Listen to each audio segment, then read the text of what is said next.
So as of now, we have covered 4 chapters. So in those 4 chapters, Krishna asked Arjuna that you renounce the work. So again, like in the 4th chapter, Krishna is asking Arjuna, you work. So Arjuna became little puzzled. He became little confused. What to do? Whether shall I renounce the work or shall I work in devotion? There are 2 kinds of work. Work like now we are working. Like suppose we are engineer, we are doctor, we are holding like lawyer, whatever position we are holding currently, we are working. So that is called work. But what is the meaning of work in devotion? The meaning of work in devotion means that now you are working, but you are making Krishna Krishna will be entitled for your and Krishna will be entitled for the fruit of your work. That is called work in devotion. Now, whatever work you are doing, that you are doing for your sense gratification. Like whatever you get, like outcome from your work, you are getting suppose 30,000 rupees salary, you are getting 35,000 rupees salary.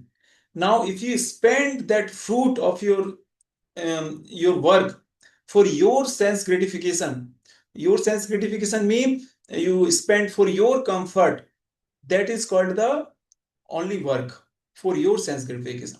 And you spending same money for the pleasure of Krishna, and you are contributing, like Rupa Goswami says, one of the Acharya in Brahma Gaudiya Madhu Sampradaya, he says that 50% of our income we should contribute, we should donate in expanding Krishna consciousness movement.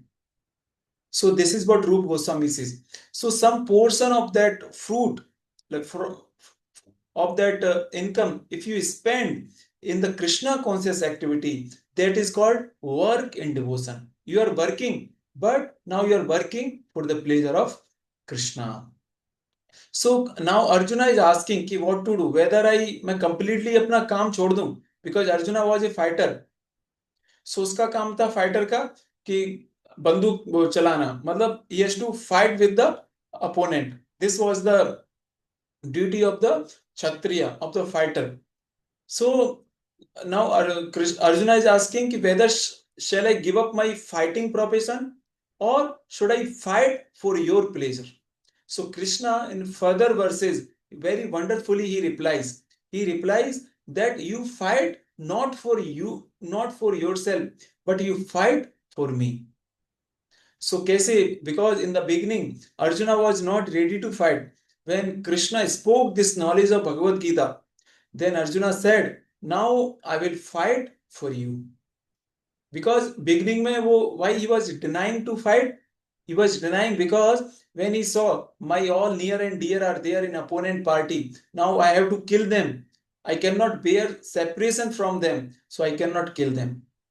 But now, after when Krishna instruct this knowledge of Bhagavad Gita, then Arjuna says, yes, I will fight. I will kill my own near and dear. I don't have any problem. So this is the great transformation. When we hear this transcendental knowledge, this is called the transformation. Nowadays, you see there are many professional Bhagavatam speakers are there in the market, and in their lakhs of people hear their Bhagavad Katha. But how many people's heart is getting transformed? This is the main outcome. How many people are developing love for Krishna? How many people are getting detached from their material possessions, material subjects? That is called the transformation. Arjuna, see, by hearing this Bhagavad Gita, Arjuna's heart completely got transformed. In the beginning, he was not ready to fight, but now he was ready to fight. This is called the heart transformation. So, like yesterday we discussed how gopis was completely mad in love with Krishna. So but what happened when there was rasa dance? Krishna was performing rasa dance with the gopis. Then gopi, there was some pride came in the mind of the gopis. What was the pride? That Kṛṣṇa is always with us. We are so, like, this was the pride, that Kṛṣṇa is behind us, and Kṛṣṇa is always with us. Kṛṣṇa doesn't leave us. This was the pride came in the mind of gopi. So immediately Kṛṣṇa could sense this pride of the gopi. So immediately he left in between the rasa dance. So when this is called the renunciation, this is called the opulence of the Kṛṣṇa. Suppose we are so much attached to some woman or some material possession. It could be our house, it could be our job, it could be some money. Then we do not, it is very difficult to become separate, to develop the detachment from that material object. कोई आपसे भीख मांगने आता है तो कितना दर्द होता है ना उसको 10 रुपए भी देने में, कि मतलब we cannot give him. It is not easy to give something which we love. It is not easy. So Kṛṣṇa, even though there are many thousands of gopis were there, immediately Kṛṣṇa left those gopis. This is called the renunciation, and this is the opulence of Kṛṣṇa. Renunciation is the opulence. Like those who are saintly people, those who are sadhu.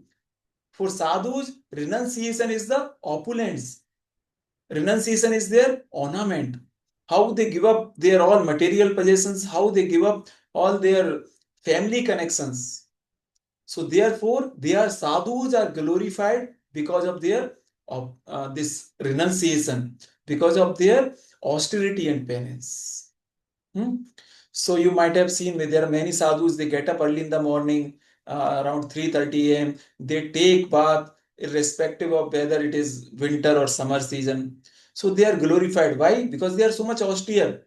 We discuss about their austerity, how they get up early in the morning, they take bath in the cold water. So this is the opulence of the sadhu. So see Kṛṣṇa, this is the renunciation. Immediately Kṛṣṇa left those gopis. Kṛṣṇa didn't care. No, I cannot leave the association of those many gopis. Immediately left Kṛṣṇa. So this is the opulence of Kṛṣṇa. So yes, any of you would like to share any learning point or any question? That's all, bro. Renunciation is important. We should renunciate everything.